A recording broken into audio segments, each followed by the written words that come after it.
کہ کیا joint family system جو ہے وہ اسلام میں تصور کیا جاتا ہے؟ اسلام کو جوائنٹ فیملی سسٹم پر کوئی اعتراض بھی نہیں ہے، اسلام کو جوائنٹ فیملی سسٹم پر کوئی اصرار بھی نہیں ہے. ایک ہوتا ہے اعتراض، ایک ہوتا ہے اصرار. نہ اعتراض ہے نہ اصرار ہے. اگر آپ مثال کے طور پر رہ سکتے ہیں ساتھ تو کوئی اعتراض بھی نہیں ہے، اور اگر آپ الگ الگ رہنا چاہیں تو کوئی اصرار بھی نہیں ہے کہ اب لازمی طور پر جوائنٹ فیملی میں رہیے. یہ طے ہے کہ آپ جوائنٹ فیملی کے اوپر جتنا بھی اس کو لنگر آن کریں، اس کو پرولونگ کریں، ایک وقت تو ایسا آئے گا نا کہ جس کے نتیجے میں ایک دوسرا گھر لینا پڑے گا. یعنی اگر آپ آج تک سبھی جوائنٹ فیملی میں رہ رہے ہوتے تو جناب آدم اور جناب حوا کے بعد سے کسی اور کا الگ گھر ہی نہ ہوتا، ایک ہی گھر کے اندر سب رہ رہے ہوتے تو وہ تو دنیا ہو گئی ایک گھر. لیکن یہ کہ ایک گھر جس کو آپ چار دیواری کے اندر کہیں کہ کمرے بنے ہوں اور اوپر ایک چھت ڈلی بھی ہو، وہ والا معاملہ تو لاجیکل نہیں ہے. یعنی دوسرا گھر کیوں بنا پہلی مرتبہ؟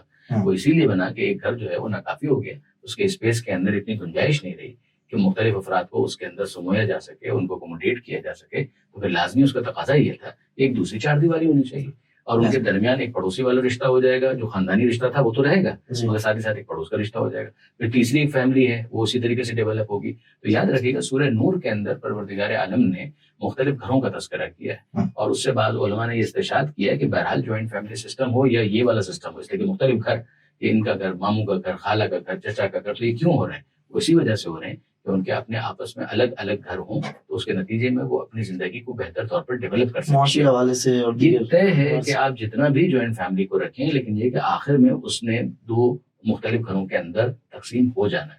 یہ کام جتنا جلد محبت سے ہو جائے اتنا اچھا ہے. یعنی اس کے اندر ایک بیجا اصرار، ایک تو ہے نا کہ ایک جائز اصرار ہے، لیکن ایک بیجا اصرار ہے. اس بیجا اصرار کی وجہ سے کمپلیکیشنز بڑھتی ہیں. سیدھی سی بات ہے کہ اگر چار دیواری کے اندر دو بھائی رہتے ہیں اور ابھی ان کی شادی نہیں ہوئی ہے، لیکن جب شادی ہوئی تو اس کے بعد نتیجہ کیا نکلے گا کہ دونوں کی بیگمات ہیں. اب شرعی نقطہ نظر سے بھی اگر آپ دیکھیں تو یہ دونوں جو خواتین آئی ہیں وہ اپنے دیور، اپنے جیٹ کے لیے یا اپنے دیور کے لیے یہ نامحرم ہے. تو اگر دینی نقطہ نظر سے بھی اگر آپ دیکھیں تو ان کو حجاب کے مسائل ہیں، دوسرے معاملات ہیں. تو اس اعتبار سے اگر وہ اپنے گھر کے اندر ہوں تو ظاہر ہے کہ وہ کمفرٹیبل فیل کریں گے کہ بار بار اگر کچن میں بھی جانا ہے تو ان کو حجاب کر کے ہی جانا ہے. اگر باہر بھی نکلنا ہے، کسی سے ملنے کے لیے ڈرائنگ روم میں بھی آنا ہے تو بھی اپنے حجاب کو مینٹین کر کے آنا ہے. لیکن یہ کہ اگر اپنا ہی گھر ہے کہ جس کے اندر یہ نامحرم والا ایشو نہیں آتا، سیدھی سی بات ہے کہ پھر یہ مسئلہ ختم ہو جائے گا.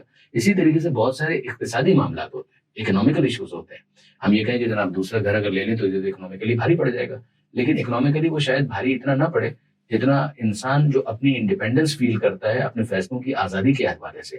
تو بالآخر ان لوگوں کو بھی آگے جا کر ہیڈ آف دا فیملی تو بننا ہے. تو یہ ہیڈ آف دا فیملی کی ٹریننگ ان کو کیسے ملے گی اگر آج ان کو بزرگان خود آہستہ آہستہ اگر ایک لبریشن کی طرف لے جائیں، ایک انڈیپینڈنس کی طرف لے جائیں، اور ان کو کہیں کہ ٹھیک ہے ابھی تم کرائے کے مکان کے اندر شفٹ ہو جاؤ، پھر کوشش کرتے ہیں کہ مل بانٹ کے کوئی دوسرا گھر بنانے کی کوشش کریں، تم اپنا خود ملکیت کا بھی گھر لے لینا.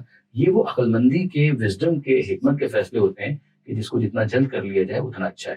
دو افراد، دو خانوادے، دو فیملیز جو مل کر رہ رہے ہیں نا، آپس میں لڑ کر الگ ہوں اس سے بہت بہتر ہے کہ محبت سے الگ ہو جائے.